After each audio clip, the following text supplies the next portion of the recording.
Hello Taurus, Sun, Moon, Rising, and Venus Signs. Kamusta kayo? Sana po'y nasa mabuti kayong kalagayan. Welcome back po sa Star Tarot. Kung bago kayo rito, welcome din kayo. Thank you sa inyong support. I truly appreciate it. God bless you all po, Taurus. Paunang mensahe ninyo ay Journey Guide. Ayan. So, Taurus, may travel, no? Kayong gagawin dito. Maaaring across the globe ang travel na to. This could be an international travel. Malayo ang pupuntahan ninyo, no? For different reasons. Maaaring ang travel na to ay pamamasyal, magtutour siguro ang iba sa inyo, or probably may job opportunity kayo overseas, or magvi-visit kayo ng family. Maaari din ang iba sa inyo dito magre-relocate, maybe migrating somewhere, no?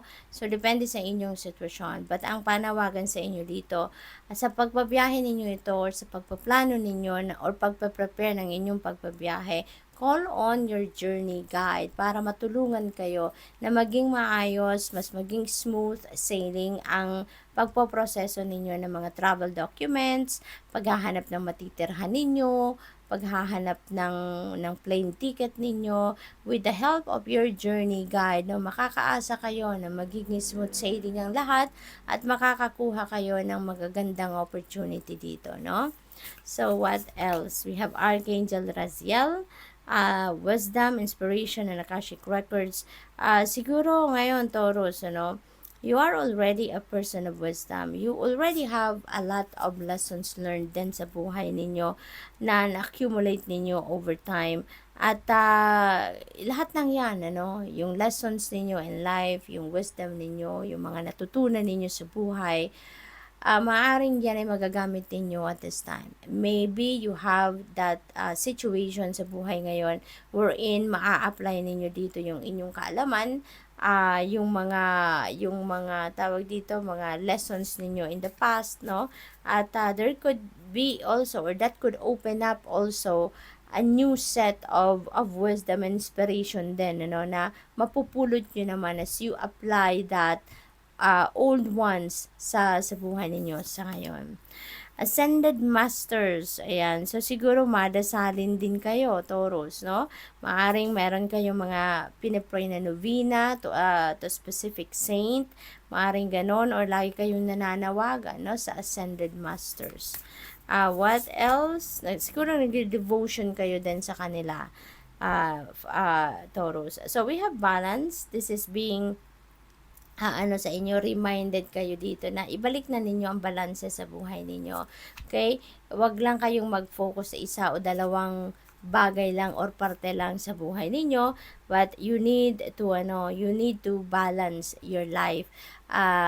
There are so many things siguro sa buhay ninyo na naniniglect ninyo, kaya ngayon parang hindi kayo komportable, maaaring lagi kayong mabilis mapagod, yung mga ganun ba. Kaya because you are not on your center, wala kayo sa core ninyo, no? Kaya yun ang panawagan sa inyo. Mag self-care kayo, mag-meditate kayo, mag-reflect kayo. Kailangan ninyo ng pahinga dito, take a breather, so that you can bring the balance back in your life, no? Mas makakapag-isip kayo na maayos, maluwag, yung ganon. Goddess of Dreams, ayan, Taurus. So, dito naman, tinutulungan talaga kayo ng Divine Universe. You are being sent intuitive messages, you're being sent vision, binibigyan kayo dito ng malakas na receptivity dito para ma-absorb ninyo, makuha ninyo agad kung ano man ang mga bagay na, yung mga gabay na binibigay sa inyo ng Divine Universe, okay?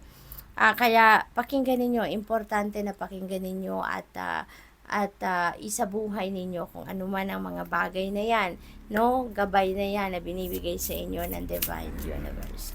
We have Archangel Phanuel. Ayan, so there is hope, optimism, and new beginnings. Marami, no? Ang magbubukas na bagong pinto sa buhay ninyo sa ngayon. So, just keep your hope and faith alive, no? Because there is new hope, new optimism, and new beginnings coming your way.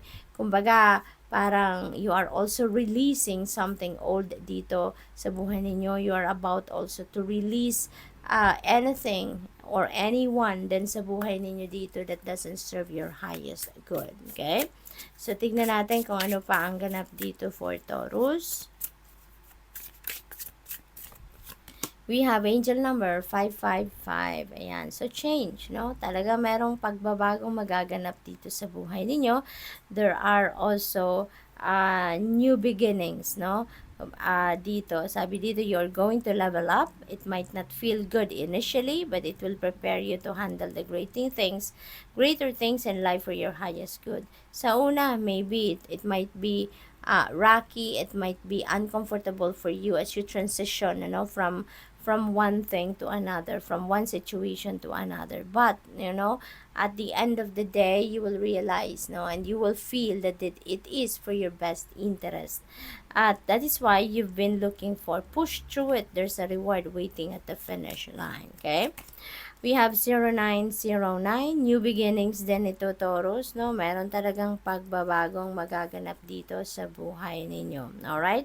There are new opportunities coming your way. Alright? So, sabi dito, look out for an opportunity that might be a game changer. You are completing something major. It feels good to level up, close the old chapter, and a new adventure will unravel. Ayan. So, very beautiful. Kasi maraming shifts dito mangyayari sa iba't ibang parte ng buhay ninyo.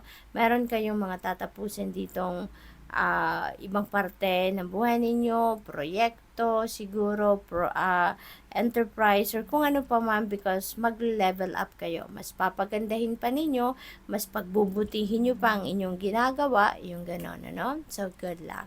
Thank you for watching. Love and light. Namaste.